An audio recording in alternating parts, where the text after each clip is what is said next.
Book 2, Chapter 4. From Books and Sass with Kate Brammer. With me today, I have a very dear friend and very special guest, Kate Brammer, and we bonded over the From Blood and Ash book series by Jennifer L. Armentrout. You got me hooked is what you did. Yeah.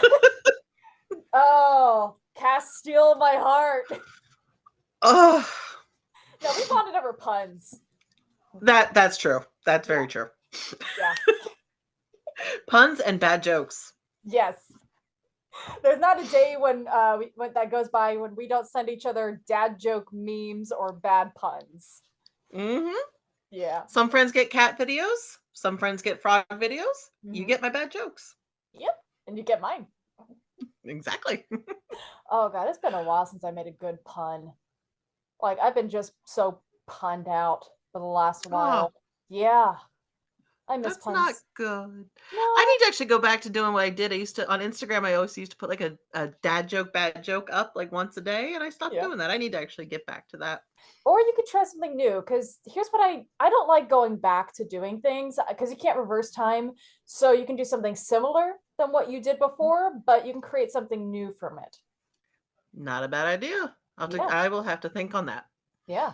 Like I can't even I actually have trouble rereading books I've read before because I've already read it. I know there's like a whole comfort zone with that, and I know a lot of people do it because of it's a comfort zone. But I've already read it. I've already got the whole story like recorded in my mind. So I could just replay it in my memory. Well, I love I actually am one of those people that reread books as a Mhm. comfort. Yeah. Because sometimes, especially, if maybe my mental health's not doing the best or for whatever reason, Mhm. it's like just wrapping myself in a warm blanket. And because it's a familiar story, it's just like visiting a friend's house and sitting and having a chat. Like, I actually have several books that I have read probably, and these are all quick reads. None of these are like the big fantasy stories. A lot of them are just like lighter reads, I call them. Yeah. But I'll go back through and reread them because it's just like, and I can read them very quickly because I've read them before. And it's just like, oh, I'm reading, I'm entertaining my brain, I'm settling my brain, but it's not anything I have to try to remember something new. I don't have to refocus. Mhm. I can just kind of drift along in the story. So I'm it's actually a, I'm mildly distracted by a little pair of ears while you're talking. oh, well, we have to. Baby! Oh This my is Boris. This is oh, Boris the Boston. oh my god. Where's the bumpers? Oh, hello. Boris the Boston Terrier. I love him. He's Hi, my good baby. boy. He loves sitting like right next to me. Yeah. And I just woke him up and he's very mad at me now. How dare you disturb my sleep, human? Yeah, pretty much. But he's my good boy. He is very very attached. I rescued him from work. He came in injured and Oh. needed a home, so I'm a sucker, so I took him home. Yeah, that would be me if I worked in an animal environment too. I'd be taking all of Yeah, them home. all of the animals I've ever had have been foundlings, rescues, you know. He came to me as an injured 8-week-old puppy. Baby, But he's okay now. He's good. okay. He just needs He's, a little bit of help. yeah. He came And to now he. he's 7 now actually. Oh wow. He's Yeah. living a good life though. He's got a great home and a wonderful mom. Oh, thank you. Yeah. Yeah, he's my good boy. He seriously, if I'm home, he is next to me. Yeah. He's got a wonderful mom that reads smut. Yes, yes, I do. Actually, funny story. Like I when I'm at work, if Mm-hmm. I'm reading, I read on a Kindle or on my phone Mm-hmm. because I am not announcing my reading preferences to the public. I used to work as an overnight emergency room veterinarian, and one of my coworkers that I was working with, he was thinking about getting a Kindle for his wife, Mm-hmm. and I showed him my Kindle, and I'm one of these types. If like on my e-reader, everything's organized in folders with labels. Mhm. And he's like paging through it, and he saw like the title of where I kept all my smut books. This poor corn-fed boy, because he's young, he's decent amount younger than me. He blushed, and it wasn't even named anything like bad. It was just clear that it was, the spicy stuff. Damn, He woman. he blushed and closed it and handed it right back to me. He's like, "Okay." It literally, I think the file was named, spicy books or sexy books or something. Like it really wasn't labeled anything bad. But he blushed so hard. He turned bright red, and I'm looking. I'm like, "What?" He's like, "You read?" I'm like, "Yeah, I read spicy books occasionally. Why not?" But I was a good probably 10, 15 years older than him, so I think he just kind of had me in that category of like older woman, and like What do you didn't expect older women to read? I don't Romance? know. What do you think is in the romance novels that is typically Ex- in the grocery store? exactly. I mean, that's most of what that folder was like, the lightly spicy, like the romance novels, do rom-com type things, but like I had them labeled like fiction, nonfiction, spicy fiction, stuff like that. And the poor boy blushed. I'm like, dude, you poor innocent child. Poor unfortunate soul. Pretty much. And it's like, actually now though, I'm actually getting back into collecting physical books. Mm-hmm. And I've gotten to the point in my life where I'm like, I don't care if people see what I'm reading, and if they have a comment on it, oh well, whatever. I don't care. What was the first like smutty book that you can remember reading? Like on that level. It could be considered like romance smut, but like the grocery store romance. Grocery Danielle store book Steele. romance. Danielle Steele? It was a Danielle Steele book. I was probably too young to read it. Um, I was too young to read it, I guarantee you that. Well, my dad took me to the bookstore for my birthday and said, "You can spend X number of dollars. Uh-oh. Happy birthday." And so I start grabbing books, and I picked up a Danielle Steele book. I read the back. It looked interesting. I put it in the basket. He didn't know, because he didn't know. Um, Parental supervision required or requests or advised. yeah, he didn't know. He didn't know. And he bought it for me. And he also paid the book budget bill, which was higher than what he actually said. He told me the amount, and I forget what it was. I think it was like $100. I didn't math in my head real well, and he let me buy like $200 worth of books Your for my dad birthday. bought your dad bought you your first smut. He did. He did. And when he dropped me off at my mom's house, with my books, he's like, "So there's one book in there I'm not sure about." And my mom's like, "Look, I'm not going to police what she reads." And he's like, "I'm not going to either. He's like, I just want you to be aware." So like, and yeah, that book was mutt. And I Oh my was, I was like 11 or 12. So you had early sex ed. Yes, I did. Of a variety of Oh my forms. god. There Okay. was there was a lot going on in that book. Let's just put it that way. I've never read her, but I remember when the movie with Natalie Portman and Scarlett Johansson, that version of The Other Berlin Girl came out. That was when my mom introduced me to Philippa Gregory. She gets kind of spicy in her scenes. Yeah. It was the first time I'd ever heard of stroking. I still didn't understand what it meant. Oh no. I actually didn't understand what that meant until I started reading this shit.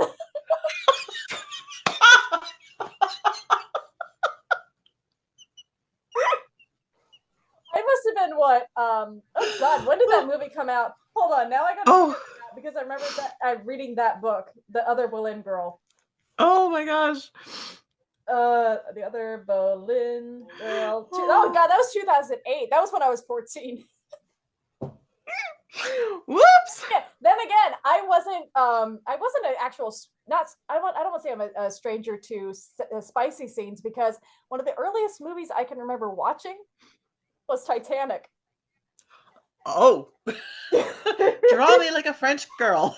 not even that. The car scene, Oh, the car scene. the handprints. Yep. I Yep. remember asking my mom, why are all their clothes off?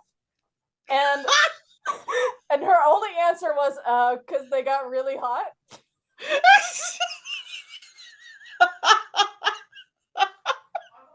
No, no. Oh god. No, no, no. Another early introduction. Fucking Mel Brooks. Oh my The god. chastity belt. Oh my. Robin Hood Men in Tights. Oh. That whole scene was hilarious. Oh. Movie wise, I don't remember, Mhm. but I'll I'm trying probably to think remember. of I the know that movie by heart. Oh yeah, I remember. I know that movie. I'm just trying to think like the first spicy movie I remember seeing, and I Mhm. can't like off the top of my head. But I think it was probably one of those inadvertent movies you end up watching late at night, like on Skinamax, when you're staying up late because you haven't, you don't sleep and you're a night owl, and you see end up Well, seeing things you probably shouldn't be watching at that age. oh yeah. I mean, I think I accidentally walked in on my grandpa watching porn one night. Oh God. Yeah. Or so watching some kind of sexy scene when my grandma and I came back home from dinner. I was staying at their house. Don't tell my mom or my dad. Awkward. Yep. No, like that image is scarred on my mind. It's in there. It ain't getting out. Actually, fun fact, and I'm never telling my family about this ever, Oh. ever. I So they was better not listen visiting to this episode. pretty much. I was at my at a family member's house. I'm going to keep this real anonymous. Mhm. And they said, "Oh, if you want, we'll go watch TV." Okay, cool. I go on the TV, turn the TV on, and the tape that was in the VCR started playing. Uh-oh. No. No. Yeah, straight up triple X. And Oh my. I didn't know how to work their system, so I just stopped it, walked out of the room, and said, "I can't watch TV. It won't play any channels."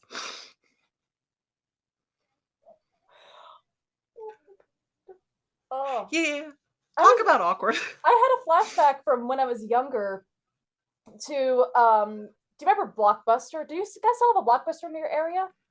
Oh I no, I think there's only like one Blockbuster store still open in the entire country. But yeah, I remember probably. Blockbusters. Apparently they also still have it in Europe. Really? Yeah, they Huh? still have Blockbuster. Really? With all the streaming services, it's surprising. Well, you never know. Maybe some people don't like to pay for the streaming. Possible. Yeah. But in any case, one of my last memories of going into Blockbuster, or one of the lasting memories, is accidentally going through the porn section. And I remember, okay, I remember going in there all the time because I was always trying to find this one movie. Oh, Never remember the name of it, but it was a child movie, and I guarantee you, there's a bunch of millennials that will scream out the name.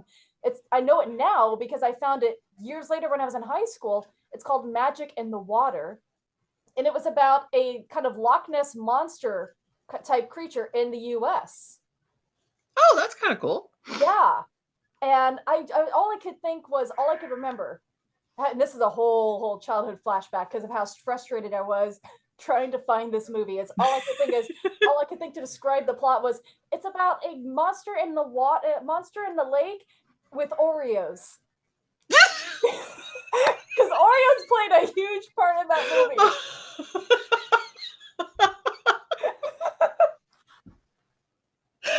Oreos and lakes.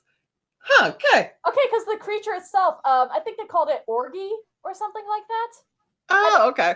Which I really hope that's how I'm pronouncing it right because thinking back on the spelling. Oh, oh.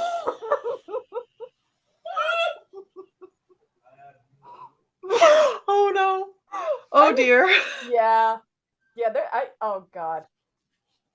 Anyways, so that's the end of that. yeah, she's a You've got me completely hooked on her, by the way, and I still have a bone to pick with you though. oh. You got me hooked on her, so I start reading the one series, and then you tell me about this other book of hers, and I read the book, and it ends, and I'm like, and the next book Okay, is don't not hey, published. I didn't know. Okay? I didn't know until Mm, after I got the book. but but then you told me about the book, and I read the book, and I want to read the next It could book, and still there is be, no next book. even if it doesn't have a next book, it's still a great, it would be even a still good standalone because that's a hell of a Oh, it's cliffhanger to, yeah, and there will be more books to it. I think there's the plan is for it to have more books, yeah. but I have to wait, and I have to wait. Well, in the meantime, you got her other series. But That's true, and I'm still working on unfortunately, it. there's only a few series that she writes that are actual smut because the rest are fucking young adult, and I can't touch those with a 10-foot pole anymore. I'm not that young, okay? I'm Oh, not young anymore. I understand that completely because I'm older than you are. Yeah. I no, I am. I am in my late 40s. I'm turning 32 this year. So you're in your early 30s. I'm in my late 40s. We got, Yeah, it's okay. but I I've been don't feel mistaken for young younger. anymore. I don't feel young. I can't do the stories where the main character is a teenager because Yeah, all I no. look down is like, child, please. Exactly. So No. I don't touch YA because Mhm. exactly. I'm like I'm sitting here thinking like a mom because I am a mom. Mhm. I am a mom of a teenager. Yeah. And I'm just like I want to kind of just smack him around, smack him but in the back of the head like get your act together. Get your act together. The her adult series, yes, the characters are young Hmm. ish. They're, They're in their it's up. early mid 20s. Yeah, it's very rare for me to find books with the female main characters my age, which Yeah. I've, though I do have a good series I did read that the woman is my age and I loved it. What was it Wasn't called? smutty. Oh. It was Gretna Green played like a role in each. It's a series. In each of the titles, it's something Gretna Green, and it's this really cool like mystical magical series Ooh. about like a woman about my age kind of like finding her power and finding herself and like stepping into her maturity with like you know um with like enthusiasm and grace and power, and like she finds herself, and it's just really fabulous. I love um that. I love that yeah, so much. and there's some romance to it, but they're clean. They're clean books, but they're entertaining. And I love the fact the woman's my age and she is just rocking everything. It's just fun. But I love like, you know, her Jennifer Armentrout's, adult books, like the spicy ones. Mhm. Yes, her characters are like early 20s. On the younger side, but at least within legal age.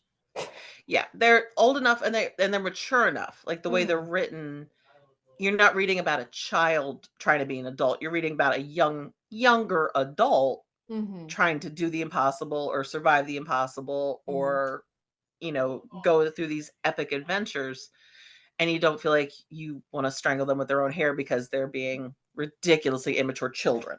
Where have I heard that phrase before? I plead the fifth.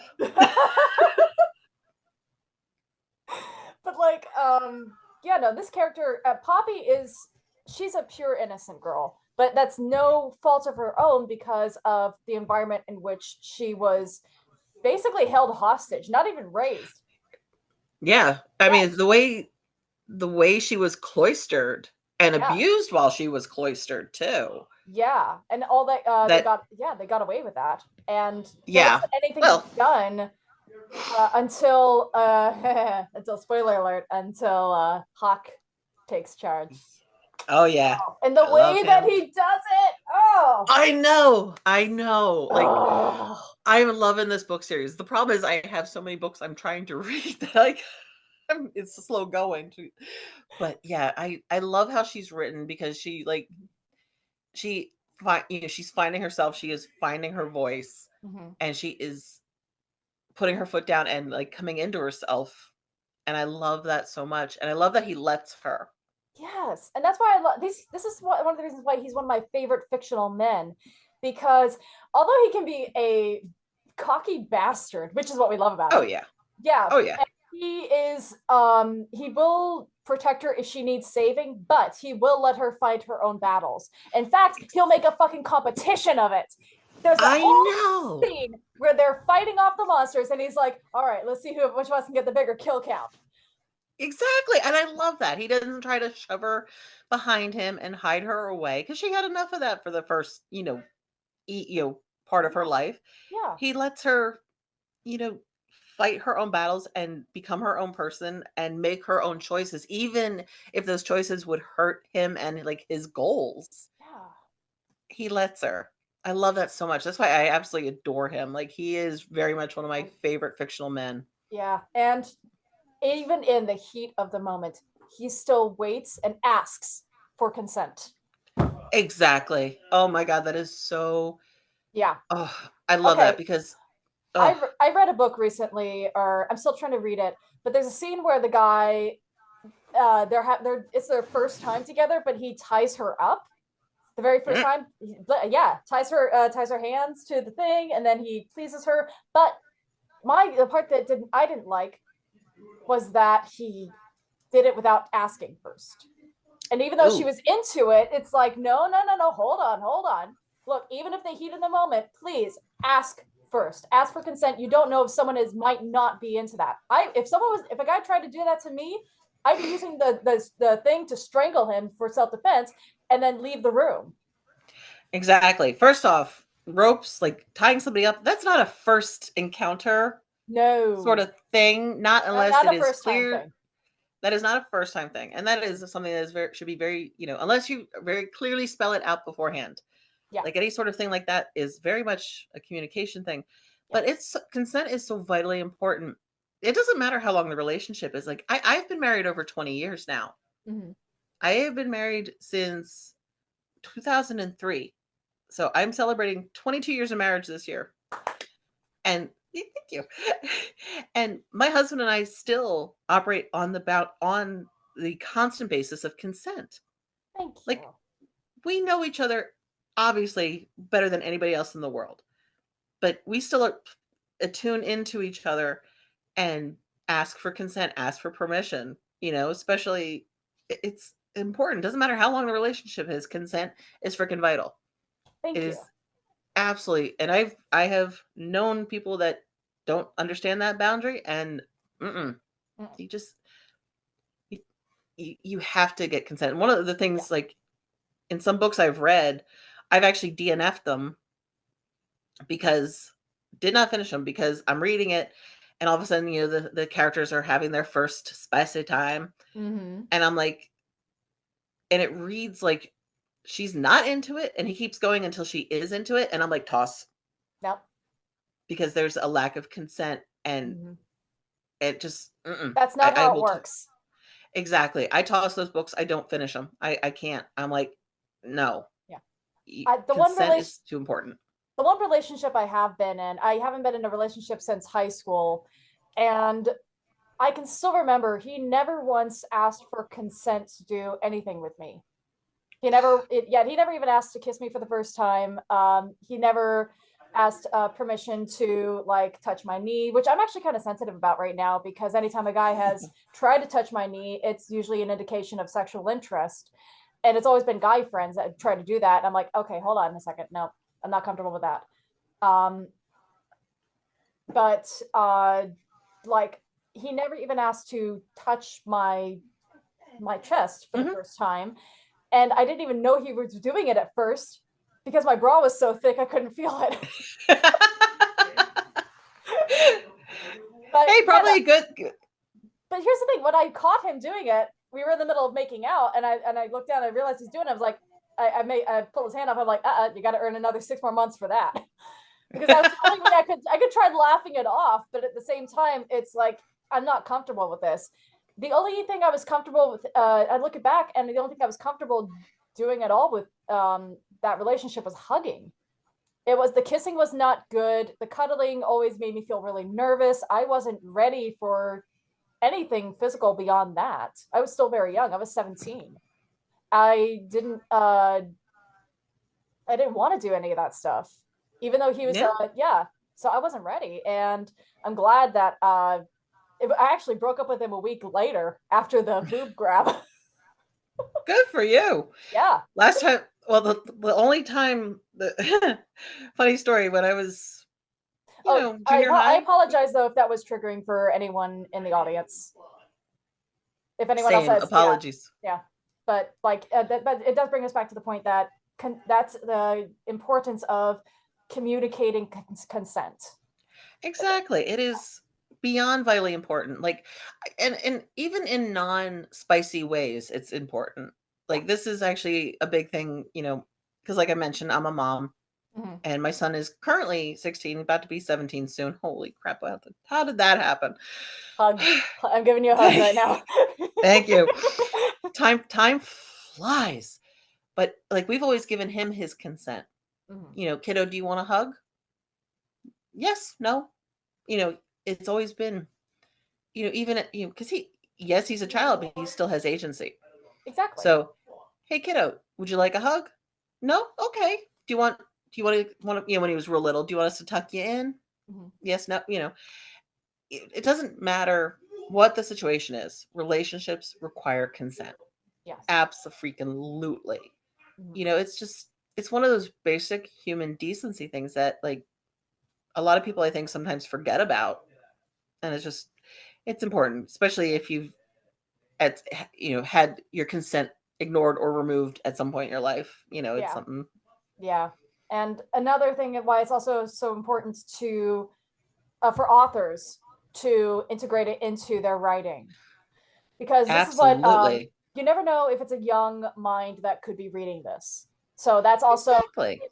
that's also like a mental integration or impression that you're going to make. It's very important to teach consent at a very early age. That way, you protect your boundaries and your peace, your personal safety. And Jennifer doesn't do this with Castile from Blood and Ash. She does this with her other character, Thorn, in Fall of Ruin and Wrath. And this is why I love that book so much. It's not just because it's one of the spiciest books I've ever read, and probably one I mean, I thought that Silver Flames, that one was just straight up porn, but no. Oh yeah. Oh yeah. That I Yeah, now I will say I enjoyed the hell out of the book. I yeah, that love was Nesta. okay. I can see that. Yeah, I can understand her, and I know I can understand her anger and her frustration, and I love Cassian. I'm a total Yeah. Cassian girl. I love the he was one of my favorites. He and Lucian are my favorite characters because they're the sarcastic assholes. I just love those Yes. characters immediately. But Same. back to Armitrot though. When it comes to I don't know where I got a pen. When it comes to Thorn, every conversation that or every encounter that he has, unless he's like grabbing her, even though he's like putting her in some dangerous situations, once he realizes that he's actually might be hurting her, he backs off. Um, Yeah. but before any actual encounters, anything that he does, he makes sure that she's okay, that she's comfortable with it, that she's there willingly, and Yes. yeah, that she makes sure that she is actually consenting to all of it. And Mhm. I know I say I have a pet peeve about repetition, but this is why I love this book. There's a whole ass conversation about the importance of asking for consent in Fall of Ruin and Wrath, and I Yes. applaud that author for that scene alone. Exactly, because Yeah. it is so important for, especially like a younger person. Mm-hmm. If they read something where consent is ignored or Then they're going to overridden, normalize it. they're going to normalize it and they're going to think, "Oh, That's okay, okay. that's That's okay." okay. It's not. And it's not. Exactly. It's not. And it can be so damaging when you're young and you're figuring yourself out and your sexuality out and figuring out your boundaries. Mm-hmm. If you don't have a clear idea that consent is important and should be respected, the amount of like guilt and shame that somebody could feel if they don't think that they deserve to have consent is Mm-hmm. just, I you know, remember from a very early age, um, and again, trigger warning for mention of bullying. I was bullied from a very early age, all by boys, all by boys. And I remember feeling like boys were the enemy growing up because I was always made to feel like a target. A lot of my physical and mental boundaries were consistently being crossed, and I was always having to. I got into a couple of fights growing up, especially back as far back as preschool. Actually, Oh, wow. yeah, because that's how early I met these kids. There was a specific group of kids, and funny part of that memory, and this will just show what a little smartass I am. I don't know if I've mentioned this on the podcast before, but apparently one day one of my preschool teachers tells my mom that I got into a fight with another kid.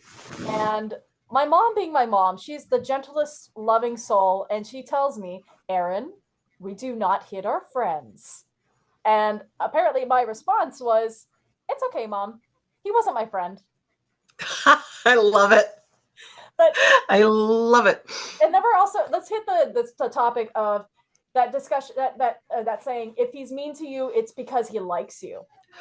Oh, oh, Not, I, no, that's not true. If he's mean to you, it's because he's an asshole.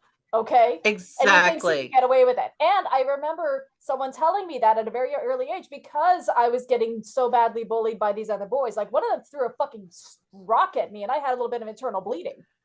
Oh, shit. Yeah. So, and that kid did not stop being an asshole even until like past high school. I'm so sorry. Yeah, but no, like that. He never touched me physically again, but he still tried like intimidating me. And but back to that though. Whenever I remember someone telling me that as early as preschool, that he's mean. These boys are mean to you because they like you, and I remember saying back, I don't want them to like me. They're mean. Even Yeah. back then, I had very strong standards. I did not like being treated badly. I didn't like that feeling. That is I did not Hmm. romanticize that. Yeah, I remember getting told the same thing when I was young, and I was like, "No, I'm not gonna be treated badly. Like, not by people I don't have to. This isn't gonna come Okay, out right." well, we will say that at some point in our lives, we did lower our standards because we had an affection for someone, and we did let them treat us the way that they did for so long because we had that affection for them. But when it comes to people that we don't like, we don't tolerate that shit. Yeah, no, I still remember, like, I always put real clear, like, if I wasn't required to interact with that person, Mm-hmm. I didn't, because I wouldn't tolerate being treated poorly. I say that only because, Yeah. trigger warning, family member didn't treat me well for a very long time. Couldn't really avoid that person. Mm-hmm. So that's why I kind of put that qualification there, because I Okay. didn't have a choice in that situation, Yeah. because it was a family member um, that I live with. And, Mm-hmm. she wasn't very nice. So I couldn't do much about that. But in school, I wouldn't tolerate it. And thankfully, in terms of like physical bullying, people usually leave me alone because I'm very tall. I'm very tall. I'm plus size, but Mm-hmm. I'm 6'1". I am tall. I am big. So generally, people don't physically try to mess with me. And the one time somebody actually tried, he went flying back about a good 10 feet. He tried to grab things that didn't belong to him. They belonged to me. Okay, well, thank you for knocking him on his ass. Oh yeah, I gave him just a Yeah. big old shove and he was a little skinny thing, so it wasn't hard to do, but he went flying. And after Nice. that, nobody even thought about, you know, but people verbally, yeah, I used to get a lot of stuff and I was just like, no, I'm not going to listen to you because you don't matter to me. You are not on the list of people in my world that matter. So Thank I'm you. not going to deal with it. Yeah. I grew up having a newspaper writer for a dad. I always love that, something I wish I had more of most of the time. But he has what I call a confidence with conviction. And that by means like he doesn't give a shit. He does not give a shit unless you matter to him. He doesn't Hmm. give a shit what you say or do or think about him. Yeah. And I do have like more. I have my mom's more sensitive side when it comes to that, but only when it comes to people whose opinions I give credence to. But growing up, if I didn't like you, I didn't give a shit. Yeah. I don't give a shit about your opinion about me. I know I'm weird, okay? I do weird shit. And you know what? I fucking love it. Good. I had fun. You know what? I had fun as a kid being the cringy ass little shit that I was. You I love it. you normal fuckers were boring as shit, okay? See, I was the one who was in the corner reading a book and just ignoring everybody because truthfully, I I was used to just do that like, too. yeah, because I'm like, you know what? I don't find that person interesting. I'm just going to read my book, Thank you. and it worked. It made, and then I found I found my tribe. I found the people that like are weird like me, and it works out really well. We were never alone. We just hadn't found our family yet. Exactly. Thank God for the internet. That's all I can say. Yeah. Well, if the internet ever crashes, there is always pen pals, or That's true. better yet, book exchanges, Yes. book There you go. pals. Yeah. Mm-hmm. I'm only holding up the one book here because my others are too far away to reach. Yeah, mine are actually that over there, but the dog is asleep on me, and I'm not making a move. Oh no, you're not moving. Yeah, Nope, I you're glued can't. to that spot. Exactly. It is dog law. Dog is asleep on me. I cannot move. Dog and cat law. If Yeah, one of my cats ever comes sits on me, I ain't going nowhere. Not even to use the exactly. bathroom. Yeah, exactly. It is just you cannot. It is against the rules. You cannot move them. Mhm. So, my books are outside my reach. What's your latest current read? Why do I say that? That sounds like an not an oxymoron, but redundant. What is your current read? Actually, I can reach that because that's I'm reading this right now, Annam Cara. Yay! Oh, I have not written in a book so much in my life. Notes and margins, underlines, highlights. I I had textbooks in school that had less written in them than this does. yeah. Um, I'm reading that. I started Onyx Storm. Oh, Yeah. is it good? So far so good. I haven't gotten too far into it yet. Because I am really trying to finish Annam Cara. Uh-huh. Um, but I'm enjoying it. My dad really liked it. He You're read the series. oh God. Yeah, I found out that my uncle is also reading the Fourth Wing series, and I'm just looking at him like, you're a Disney guy. Why are you reading dragon smut? When he told me, because my dad's the reason I'm a reader. Like Hmm. I get that kind of trait from him. Hmm. And like weekends when I would be over at his house, we would literally just sit there and read together, talk occasionally, read, watch.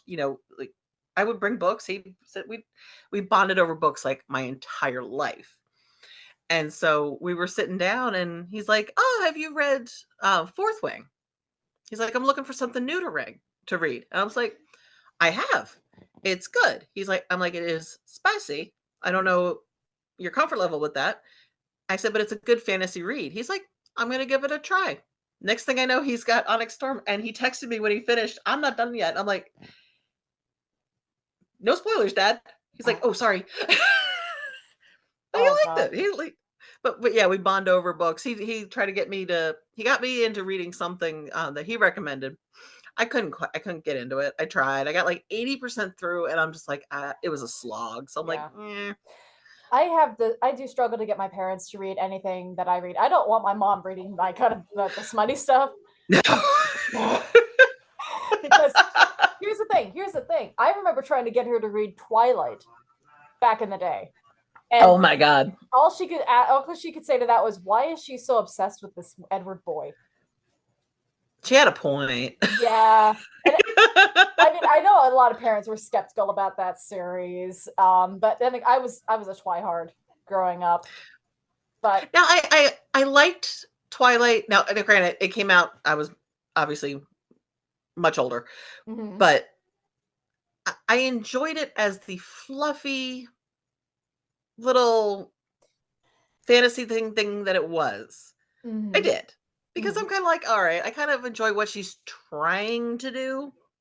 How she did it, I wasn't loving. Like the whole like falling apart because he left thing. Like Yeah, having I a was just full-on like, oh, breakdown, like a comatose breakdown. exactly. I'm like, girl, get up, get out of bed. Oh. Um, so I had a little problem with some of it, but I enjoyed the vampire and the werewolf bit, and like, It but definitely opened up a whole ass universe to vampire love story. exactly. Yeah. Though by that point, I was already on a Laurel K. Hamilton kick. Have you ever read her? No. Uh-oh. Uh-oh. You would like her. Wait a minute. Is it that series that you and I talked about a little while ago? The I'm one not sure I if I've found told you out, about her. was it the, I think you told me about the one I was looking at on the bookshelf that one day. It was like, I think I still have it on my shelf because I haven't picked it up yet. But like it's each book is a different perspective of a vampire. No. Okay. She writes a couple different series. One is the Anita Blake series, Mm-hmm. where this woman is a necromancer Oh. who also is like now the world is basically our world, except for mythical creatures and vampires and werewolves and all that are real. Yeah. And this woman, she can raise the dead, and that is her job. She raises the dead to answer like questions about life insurance and stuff. Mm-hmm. Like, where was the ring you promised me, Granny? Oh, thank you. All right, go back to sleep. But she also like hunts bad vampires and stuff like that. Mm-hmm. And it's a very long series. It's been going on for eons. And I actually, fair warning, did stop reading it eventually because I got a little bored. But it's a no. Well, also the last one of them I read was literally the entire book, which was a good big solid novel, Mm-hmm. was one long sex scene Wow. without without a drop of plot. And at that point, I'm like, all right, I love a good sex scene. I love a good spicy book. I want at least something resembling a plot, and there was no plot. So it's like that sounds like the it sounds like the book I was trying to read. I only got like halfway through it because it's like sex after sex after sex, and it's The Court of the Vampire Queen by Katie Robert. And You told me about that yeah, one. yeah, it's literally just it's a reverse harem. Yeah, girl's gonna get tired after a while. Apparently not. Apparently she gets uh but no, she can't get enough of all three guys. That like no, you think that the drain because they drink from her too. That would drain her out, but no, apparently it gives her an orgasm. I might just read this for the sheer entertainment value. Yeah. But yeah, I think you'd like Laurel K. She also writes a book called Mary Gentry. And Oh. that is that one's same kind of world, Mm-hmm. and it's almost reverse harem, but kind of not quite. I haven't read that one in a really long time, How so many the all the guys? rotating roster, but it's not like multiple at once. Oh, well, that's what the Court of the Vampire Queen is for at least one Oh, of there you their go. saints. Yeah, and that I, I never understood the mechanics of how to do a foursome until I read that scene. Oh my god, that would hurt. Well, every hole's a goal.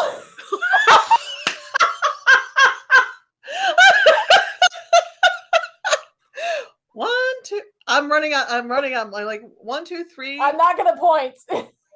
Oh my god. Oh no. Hey, every hole's a goal. Just be careful where you stick where. Make sure you can remove it safely. uh, Oh my god. well, and here's what. Okay, thing that really kind of grosses me out, even with this author. Oh, actually, she's the dragon smut lady, the dragon's bride. Oh, okay. Yeah, yeah. Um, so her characters, unfortunately, the one in Vampire Queen, it was her. Well, her first time was a threesome.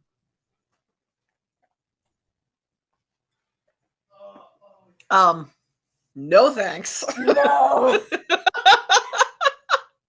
But what is funny about this author is that this is literally like her fan fiction, her fantasy of 3 vampire characters. It's Dimitri from Vampire Academy, Spike from Buffy the Vampire Slayer, who we all love. Spike. Yeah, I mean, I'm an Angel stan. Thank you very much, but Spike is fucking hilarious. I love Spike. I love Spike. And Damon Salvatore from Vampire Diaries. Oh, okay. Yeah, it's her fantasy of all 3 vampires at once. Nice. Yeah, I might read this for the sheer fact that Spike. I've always had a soft spot for Spike. Oh yeah, we all do. I mean, he's everyone's favorite dark humored. He's right up there with Lestat when it comes to vampire dark humor. Yeah. Yeah. Definitely. And just goofy ass shit. Oh yeah. Do you remember the musical? Do you remember the musical episode of Buffy the Vampire Slayer? Of course I do. Oh, let me rest in peace. Oh my god. God. Yeah. Yeah. I'm sorry, but I'm still an Angel person over that. I'm sorry. He and Buffy, those 2 characters are meant for each other, despite all the pining and the whining and the forbidden romance. That is the definition of a forbidden romance right there. And the fact he loses his soul if he has an orgasm. Yeah.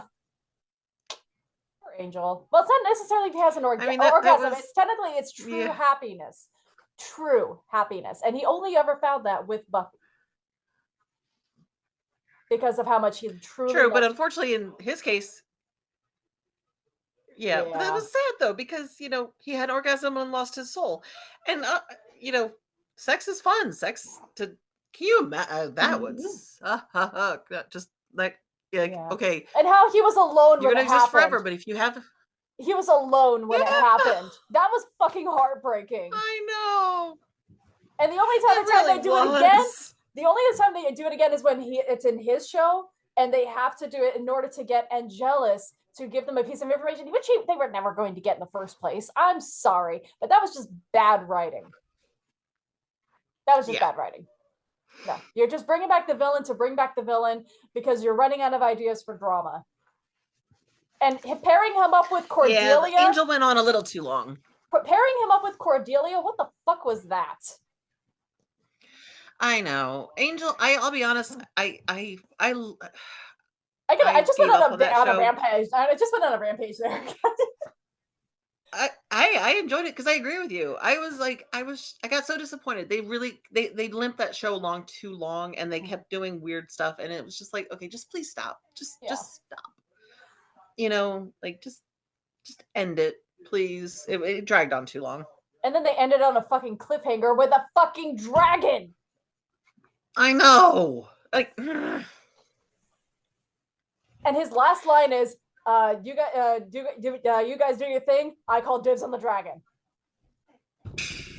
At least they give him that line, but still, you had a whole fucking army charging at them. You give us that fucking cliffhanger to end the fucking series? Joss Whedon, you bitch. I know. Well, he's got a history of ending shows abruptly and poorly. Firefly. Even the movie. How dare he kill off Wash? I cried. And I don't cry. I don't cry readily. I don't cry easily. I very rarely cry to media. Like TV, movies, books. Mm-hmm. I cried when Wash. I literally broke down in tears. The only other scene that I can think of that made me cry was the series finale of Supernatural. I only got up to season 6 of that show because I got so sick and tired of the drama. Oh, see, that's kind of the middle of it. Yeah. It kind of there was a lull. Yeah. But I literally watched that show. I watched the pilot air live. Because I was like, oh, this sounds interesting.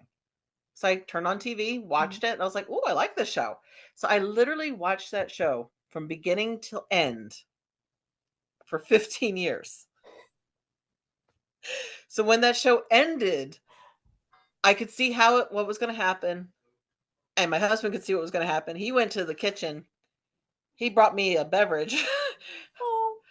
Handed it to me. He's like, I think you're going to need this. I'm like, I think you're right. And that's not something I actually do particularly often. Mm-hmm. But he's like, I think you're going to need a drink. I'm like, I think you're right. And I did.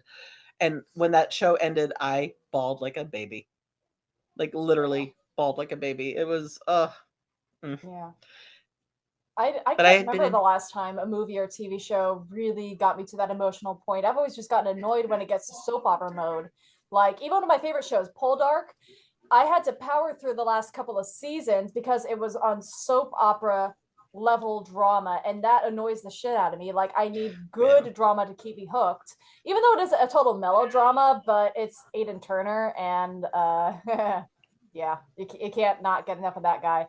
But I will say this: the series finale did have an excellent twist that I did not expect. I actually Oh, nice. said out loud, "Oh, I did not expect that. That's actually an excellent ending to the show." But Good. and I'm really hoping that they do like not a remake, but a continuation, like years afterwards, have the character return, that kind of thing. Because I know that the series goes on, but I would love for them to revamp that series afterwards, like years later, because that was a really well made. The cinematography, the music, Mm. oh, the costuming, like Oh, that was God. a beloved, beautiful show. And I think we're coming up on our 1 hour mark here. Oh, gosh. Yeah, I'm just saying. Like, I go on this and I'm like, oh shit, what time is it? Well, we've just been having fun. I've just enjoyed Yeah, talking about books, and then everything else. We kind of just yeah. We went on some side quests. nothing wrong with. I love a good side quest. Yeah, me too. All right, Kate, thank you for joining me. I really appreciate you giving me your time and coming on to my podcast. Thank you for having me. This was a heck of a lot of fun. Thank you. I had a lot of fun with you, and I have a lot of fun with you, like on a daily basis. So, Same. yeah. Absolutely. All right. Thank you, everyone, for joining us today. I hope you enjoyed this episode almost as much as the book you are currently reading. Stay safe, my friends. Have a lovely day.